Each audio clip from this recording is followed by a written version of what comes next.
Hello po Ma'am Mary Grace. Ito po Ma'am Mary Grace yung ating unit po Ma'am na in-order nyo. Ito po yung freebies natin. Dalawang sinulid, bobbing winder, karayom, power cord at saka transformer. So ito yung transformer, ito yung isaksak namin sa regular outlet natin Ma'am. Ito po, ganito po siya Ma'am. Kailangan po natin dito yan. Okay. Tapos ito namang saksakan natin, dito siya Ma'am. Ayan, sa gilid po siya Ma'am.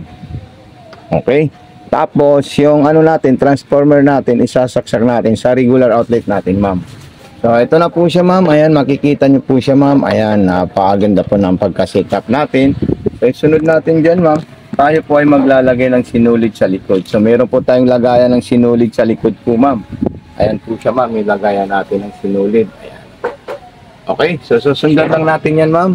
Ito, sasabit natin dito yan Ma'am. Kailangan ito, medyo ano natin siya. Ayan. So ayan po siya Ma'am. Dire-diretso na po dito. Kailangan maipit po siya Ma'am dito.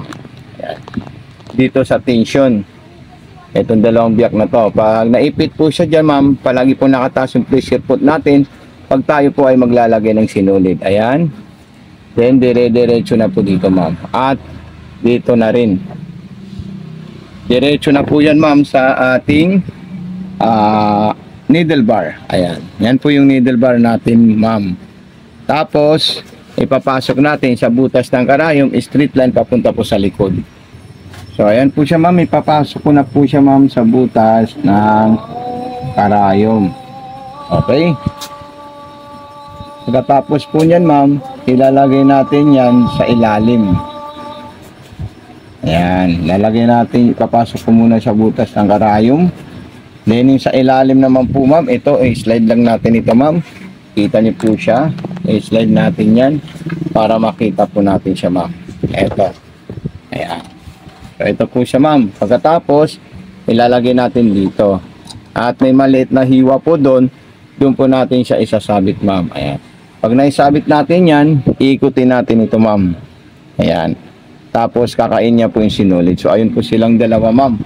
Katapos po niyan, papasok natin yan sa likod at sasarado natin yan.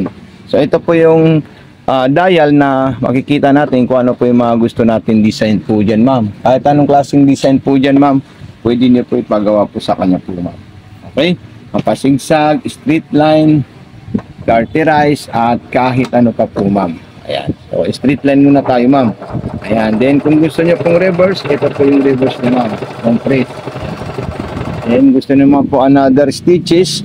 Ayan. Pipili lang po kayo Ma'am kung pang cotton or pang ong na straight line. So, ito po siya Ma'am. Makikita nyo po siya Ma'am na may dalawang klaseng straight line po ang ginawa ng ating unit. Ito po siya Ma'am yung pang maong niya. Malalayo po yung lakad niya. Ito naman po yung pang cotton, masinsin. So, katulad din po yan ng zigzagger po Ma'am. Kahit anong klaseng zigzag na ipapagawa mo sa ating unit, makakaya niya po gawin. Kasi yun talaga yung purpose ng selector. Ayan.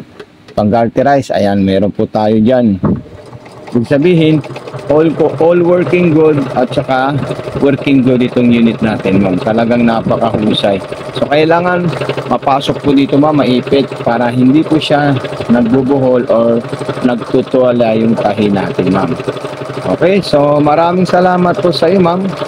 God bless and more power po. Okay, so ayan na po siya Ma'am. Napakaganda at napakahusay ng design ng ating unit. Ayan. So, kompleto na po yan Ma'am. Wala na po, kasama po yung transformer, saka yung unit natin, yung freebies, at saka yung wire. God bless and more power po Ma'am. Peace out. Ma'am Mary Grace.